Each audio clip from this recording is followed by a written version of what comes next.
Today we're going to look at what I consider one of the best Corvettes ever built. I've had quite a few of them in my life, and we'll take a look at that. We're going to put a new radio head unit in one of my Corvettes and see how that goes. And then we're going to take a walk around of the shop and kind of look at some projects and some things coming up in a future video. So stay tuned.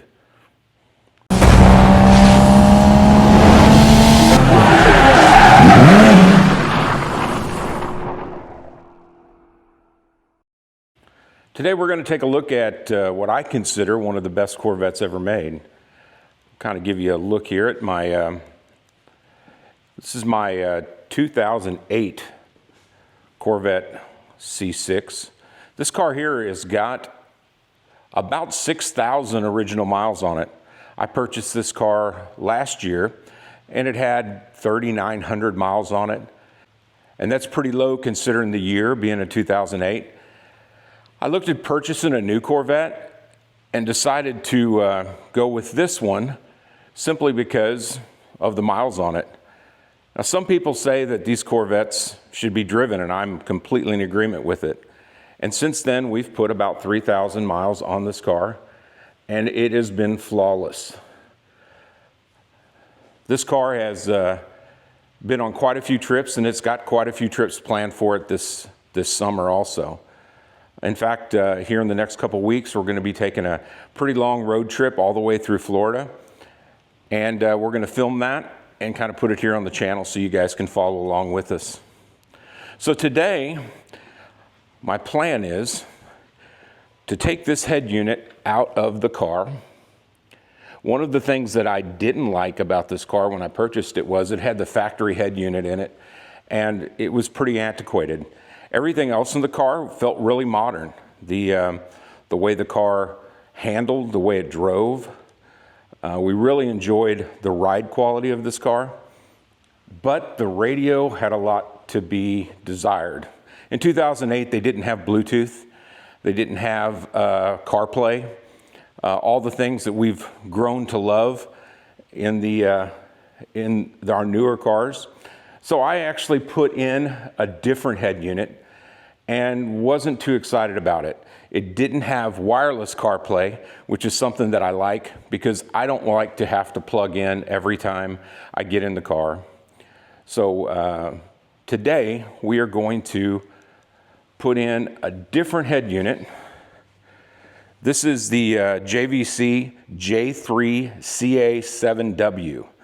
It does have wireless Apple CarPlay, and you'll find out that changing one of these stereos out isn't that big of a deal. I've done it quite a few times and this is my third C6. I'll show you one of my other ones here towards the end of the video. And like I said, we're going to go through some of the projects here at the shop that are coming up and some of the trips that we have planned coming up for the Corvettes, along with some of the older cars that I have. In the past, I've had many different cars. I've had 30s cars, 40s cars, 50s cars, 60s cars, all the way up to the present day cars. I've had everything from Mopars to a lot of Corvettes. I would probably say I'm a diehard Chevrolet fan along with the Corvette. I love the platforms of the Corvettes. I started out with the C3 and I've worked my way up, and when I've gotten to the C6s, which this car here was my second C6 that I bought. I have another one I'll show you here a little bit later on. Just the comfort, the ride quality, the room in the interior is so much better than the C7s, I believe. I think they're still a great value. And if you can get one with low miles, it's almost like driving a brand new car. You do have to pay up for one, but you can buy one fairly reasonable. 20 grand will get you a decent car that you can drive anywhere and take some of the cool road trips that we plan to take this summer. So let's get into to tearing down this dash and getting into what it takes to change out the head unit on this car.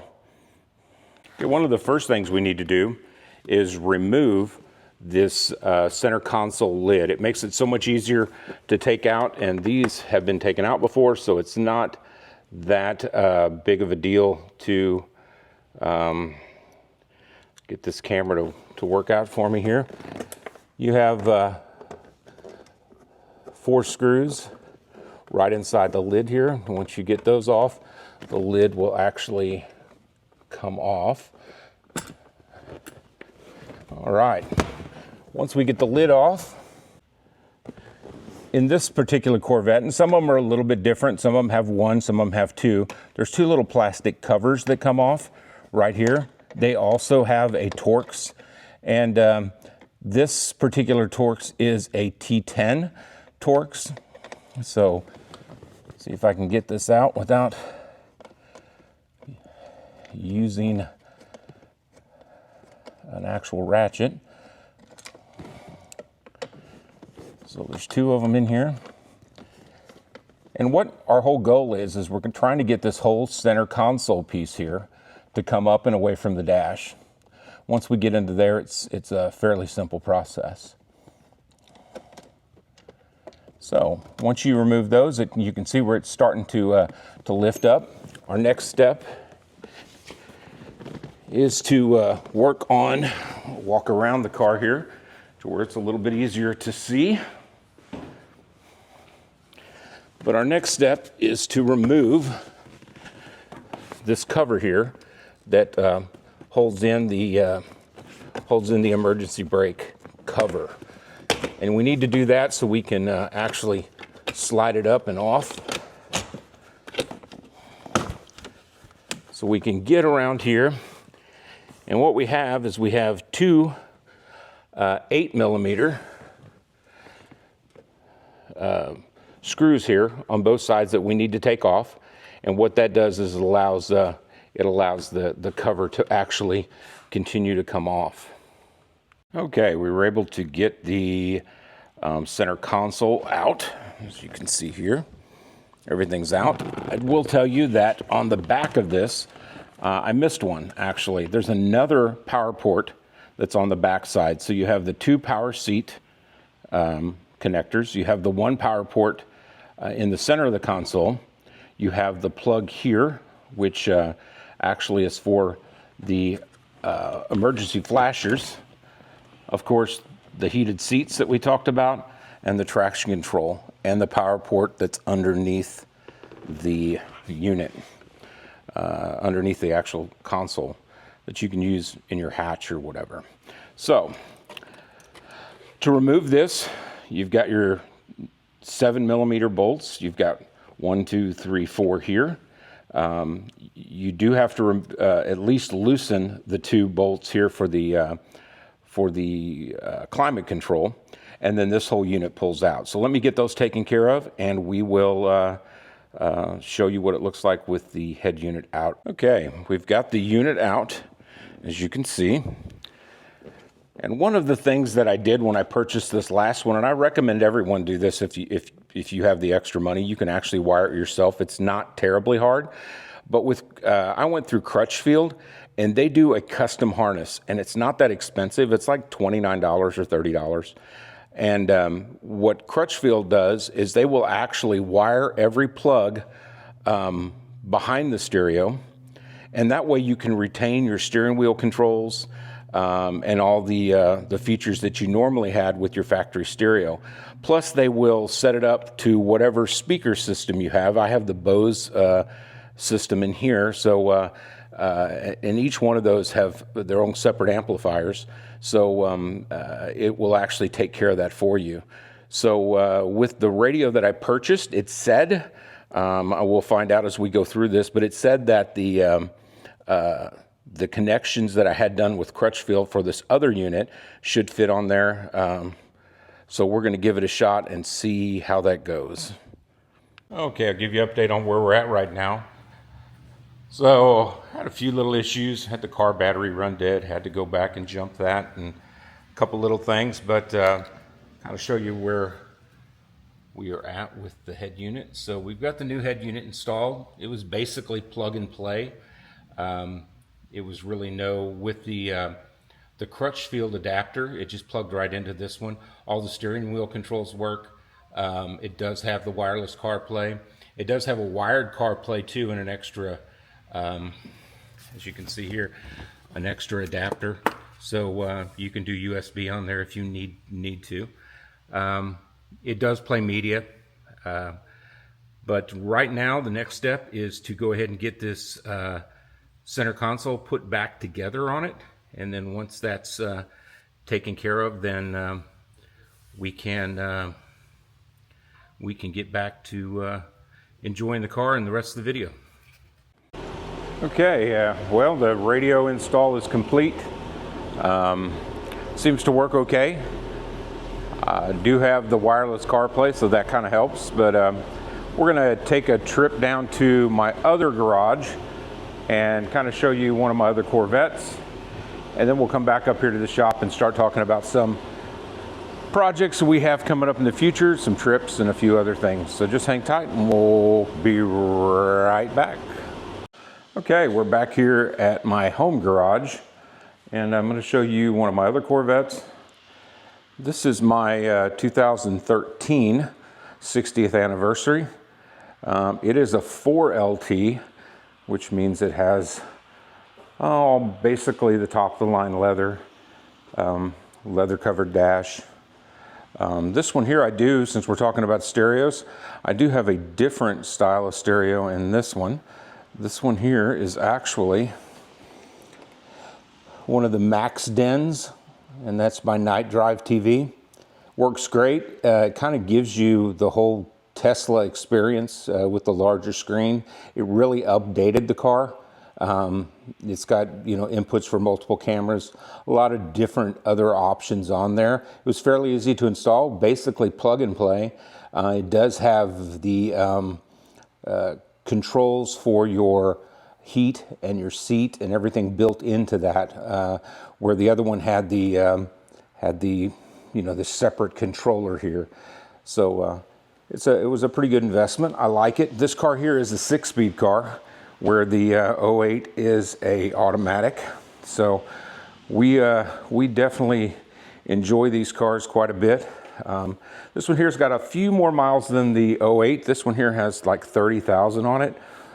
It is a Grand Sport, so it's got it's fun to play with on the twisties and that, where the 08 is a really good cruising car.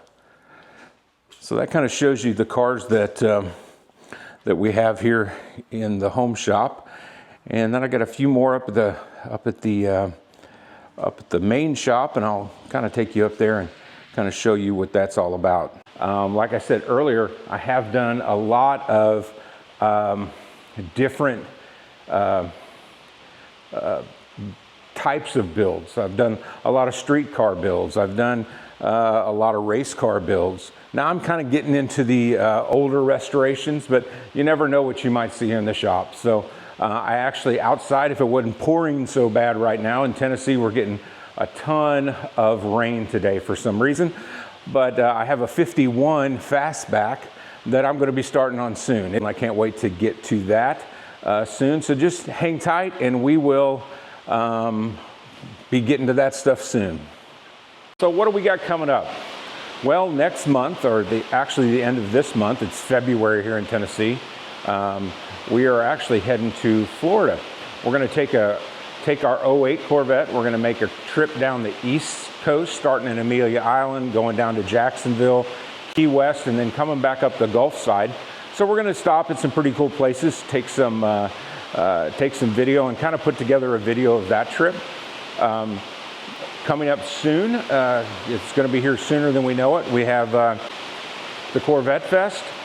That's in Pigeon Forge, and look forward to taking one of the cars there, if not possibly both of them.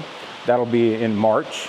Then in June, we are actually going on Hot Rod Power Tour. I'll take the 13, since one of the old cars isn't ready. Maybe they'll get to make it next year, but I'm going to take the 13 and we're going to do the whole long haul cruise with them. Coming up in July, we're going to have another trip going out west, going all the way up to Helena, Montana, and back down through Salt Lake and Colorado Springs, and we're going to pick up some of the old Route 66 and run it back through Oklahoma and then end up back here in Tennessee. Hopefully this fall we can do Cruising the Coast. In the meantime, we're hitting a lot of swap meets, just trying to pick up as much old iron as I can put my hands on.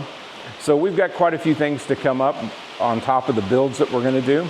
So we hope you stay tuned for that. As always, like and subscribe. Subscriptions help out so much, and we do appreciate the time you've taken to watch this video. I know it was kind of a little bit of everything, but I kind of want to give you an idea of what I was about, what I have plans for, and I look forward to seeing you in the future. So make sure you hit that like button, subscribe, and share it if you can. We appreciate you stopping into Garage 3030, and we look forward to seeing you next time.